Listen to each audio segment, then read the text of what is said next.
Hello, എല്ലാവർക്കും പുതിയൊരു വീഡിയോയിലേക്ക് സ്വാഗതം. എല്ലാവരും സുഖമായിട്ടിരിക്കുന്നോ? അപ്പോൾ ഇന്നൊരു കുക്കിംഗ് വീഡിയോ ആണ് കേട്ടോ. വാഴപ്പിണ്ടി ഉപ്പിലിട്ട് നിങ്ങൾ കഴിച്ചിട്ടുണ്ടോ? വാഴപ്പിണ്ടി ഉപ്പിലിട്ട് കഴിച്ചിട്ടില്ലെങ്കിൽ വായോ, നമുക്ക് ഉണ്ടാക്കി കഴിക്കാം. അമ്മ ഇന്നലെ വന്നപ്പോൾ കുറച്ച് വാഴപ്പിണ്ടിയൊക്കെ കൊണ്ടുവന്നിട്ടുണ്ടായിരുന്നു. അവിടെ ഏതോ വാഴ എന്തോ വെട്ടിയിട്ടുണ്ടായിരുന്നു. അങ്ങനെ അതിൻ്റെ പിണ്ടി കൊണ്ടുവന്നു. അപ്പോൾ ഒരു ചെറിയൊരു കഷ്ണമാണ് ഇതാ എടുത്തിരിക്കുന്നത്. അപ്പോൾ നമുക്ക് ഇത് വെച്ചിട്ട് വാഴപ്പിണ്ടി ഉപ്പിലിട്ട് ഉണ്ടാക്കി നോക്കാം. ആ ഒരു പിണ്ടി ഞാൻ ഇങ്ങനെ മാങ്ങയൊക്കെ നമ്മൾ ഉപ്പിലിടാൻ അരിയില്ലേ, അതുപോലെ ഇത് അരിഞ്ഞ് വെച്ചിട്ടുണ്ട്. ഒരു 4-5 പച്ചമുളകും ഇതുപോലെ ചെറുതായിട്ട് അരിഞ്ഞ് വെച്ചിട്ടുണ്ട് കേട്ടോ. അതുപോലെ ആവശ്യത്തിന് കറിവേപ്പിലയും കൂടെ ഇതിലേക്ക് ഇട്ട് ഒരു പ്ലേറ്റിലാക്കി വെച്ചിരിക്കുവാണ് കേട്ടോ. ആദ്യം അടുപ്പത്തൊരു പാന് വയ്ക്കുക. കടുക്, വറ്റൽമുളക്, കറിവേപ്പില ഇത് മൂന്നും കൂടെ ഇട്ട് എണ്ണയിൽ ഒന്ന് താളിക്കും പോലെ എടുക്കുക. എന്നിട്ട് അതിലേക്ക് വേണം നമ്മൾ ഈ ഒരു വാഴപ്പിണ്ടി ഇടേണ്ടത് കേട്ടോ. അപ്പോൾ മറ്റേ അടുപ്പിൽ എന്താ വച്ചിരിക്കുന്നതെന്ന് വെച്ചാൽ ഇവിടെ ഉലുവാപ്പൊടി തീർന്നു പോയി. നമുക്ക് ഈ ഉപ്പിലിട്ട് ഉണ്ടാക്കാൻ ഉലുവാപ്പൊടി വേണം. അതുകൊണ്ട് ഉലുവാപ്പൊടി ഉണ്ടാക്കാൻ വേണ്ടി ഉലുവ വറക്കുവാണ് കേട്ടോ. അപ്പോൾ അമ്മയാണ് ഈ ഒരു ഉപ്പിലിടൊക്കെ ഉണ്ടാക്കുന്നത്. ഞാൻ ക്യാമറ വുമണായിട്ട് ബാക്കിൽ നിൽക്കുന്നതേ ഉള്ളൂ. അമ്മയാണ് ഉണ്ടാക്കുന്നത്. വാഴപ്പിണ്ടി നമ്മൾ ആ ഒരു താളിച്ച് വെച്ചിരിക്കുന്ന ആ ഒരു എണ്ണയിലേക്ക് ഇടുവാണ് കേട്ടോ. ആ ഒരു എണ്ണയിലേക്ക് ഈ വാഴപ്പിണ്ടി ഇട്ടതിന് ശേഷം ആവശ്യത്തിന് ഉപ്പ്, മഞ്ഞൾപ്പൊടിയൊന്നും അങ്ങനെ ചേർക്കണ്ട, പകരം ഉപ്പ് മാത്രം ഇട്ടാൽ മതി കേട്ടോ. ഉപ്പ് കൂടെ ആവശ്യത്തിന് ഇട്ടതിന് ശേഷം നല്ലോണം ഒന്ന് ഇളക്കി യോജിപ്പിച്ച് ഒന്ന് വയ്ക്കുക. അതിനുശേഷം ഇവിടെ ഒരു ചെറിയ നെല്ലിക്ക വലുപ്പത്തിന് പുളി എടുത്ത് വെള്ളത്തിൽ ഒഴിച്ചു വെച്ചിട്ടുണ്ട് കേട്ടോ. ഇത് നല്ലപോലെ ഒന്ന് കുതിർക്കണം. നമുക്ക് ഈ ഉപ്പിലിടിന് പുളി പിഴിഞ്ഞൊഴിക്കേണ്ട ആവശ്യമാണ്.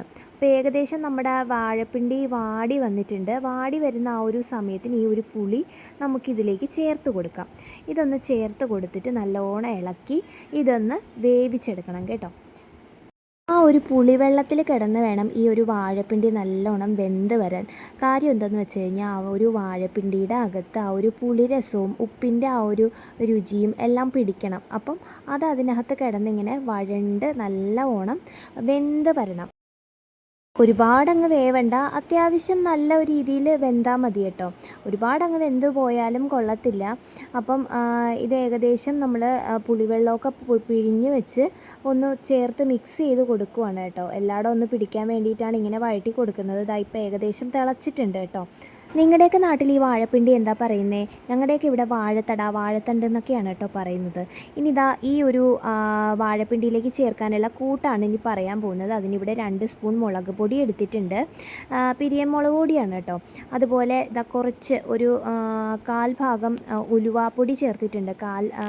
എല്ലാ അമ്മയ്ക്കൊക്കെ ഈ കൈക്കണക്കാണ്, അതുകൊണ്ട് കൃത്യമായിട്ടുള്ള അളവ് അറിയില്ല. ആവശ്യത്തിനനുസരണം ചേർത്ത് കൊടുത്താൽ മതി. അത്യാവശ്യം നമുക്ക് എരിവൊക്കെ വേണമെങ്കിൽ പിരിയൻ മുളക് അല്ലാത്ത സാധാ മുളകും ചേർത്ത് കൊടുക്കാവുന്നതാണ്. ഇനി കായം ചേർക്കുകയാണ് കേട്ടോ. അതും ഈ പറഞ്ഞതുപോലെ ഒരു 1/4 സ്പൂൺ കായവും ചേർത്ത് കൊടുത്തിട്ടുണ്ട്. ഇതിനി മൂന്നും കൂടെ നമ്മൾ ഈ ഒരു വേവിച്ച് വെച്ചിരിക്കുന്ന ആ ഒരു വാഴപ്പിണ്ടിയിലേക്ക് ചേർത്ത് കൊടുക്കുകയാണ് കേട്ടോ. പൊടികളെല്ലാം ഇതിലേക്ക് ഇട്ട് കൊടുത്ത് നല്ലവണ്ണം ഒന്ന് ഇളക്കി യോജിപ്പിച്ച് കൊടുക്കണം. ഉപ്പുണ്ടോ എന്ന് നോക്കിക്കൊള്ളണം. ഉപ്പ് കുറവാണെങ്കിൽ ഉപ്പ് അത്യാവശ്യം ഇട്ട് കൊടുക്കാം കേട്ടോ. ഇനി വേറൊരു കാര്യം പറയാൻ മറന്നുപോയി. നമ്മൾ ആ ഒരു വാഴപ്പിണ്ടി വഴറ്റാൻ എടുത്തപ്പോൾ ഉപ്പ് ഇടുന്ന ആ ഒരു ക്ലിപ്പിങ്സ് ഇതിൽ നിന്ന് മിസ്സായിപ്പോയി കേട്ടോ. നിങ്ങൾ ആരെങ്കിലും ശ്രദ്ധിച്ചിട്ടുണ്ടോ ആവോ?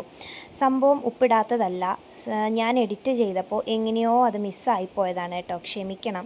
അപ്പോൾ അമ്മ ആ ഒരു കറിക്കൂട്ടുകളെല്ലാം കൂടെ ഇതിലേക്ക് ഇളക്കി ചേർത്ത് കൊടുക്കുവാണ്.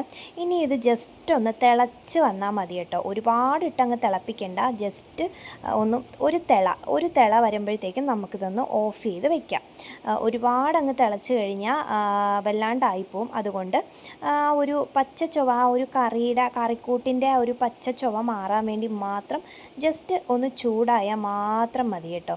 ഇപ്പം തന്നെ നല്ല മണവും കാര്യങ്ങളും ഒക്കെ വരുന്നുണ്ട്. നല്ല ടേസ്റ്റി ആയിട്ടുള്ളൊരു അച്ചാറാണ് കേട്ടോ. ഇത് തീർച്ചയായിട്ടും നിങ്ങൾ ട്രൈ ചെയ്ത് നോക്കണേ. അപ്പോൾ ഒന്ന് തിള വന്നിട്ടുണ്ട്. ഇങ്ങനെ ഒന്ന് തിളച്ചാൽ മതി കേട്ടോ. അപ്പോഴേക്കും ഓഫ് ചെയ്തോളണം. ഒരുപാടങ്ങ് തിള വരരുത്. കണ്ടില്ലേ ഈ ഒരു പരുവം ആകുമ്പോൾ അങ്ങ് ഓഫ് ചെയ്യുക. അപ്പം നമ്മൾ വേറൊരു പാത്രത്തിലേക്ക് മാറ്റി വെച്ചിട്ടുണ്ട്. ഇത് കഴിച്ചിട്ടില്ലാത്തവരാണെങ്കിൽ തീർച്ചയായും ഉണ്ടാക്കി ഒരു പ്രാവശ്യമെങ്കിലും കഴിച്ചു നോക്കണം കേട്ടോ. ചോറിനൊക്കെ നല്ല ബെസ്റ്റാണ്. അപ്പം മറ്റൊരു വീഡിയോയുമായി നമുക്ക് കാണാം. അതുവരേക്കും ബായ്.